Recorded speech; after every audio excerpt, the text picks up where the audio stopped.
मराठा आरक्षणाच्या मुद्द्यावरून मनोज जरांगेंनी उपोषण केलं.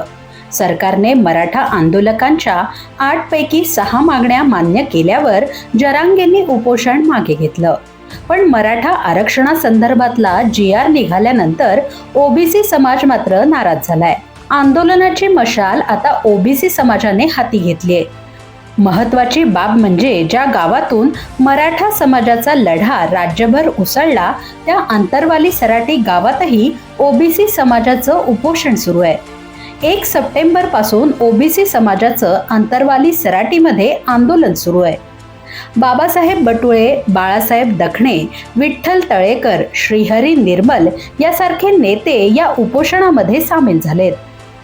निवृत्त न्यायमूर्ती संदीप शिंदे यांची समिती रद्द करावी, आत्तापर्यंत दिलेली तब्बल 58 लाख कुणबी प्रमाणपत्र रद्द करावीत, तसेच मराठ्यांना ओबीसी मधून आरक्षण देऊ नये अशा त्यांच्या मागण्या आहेत.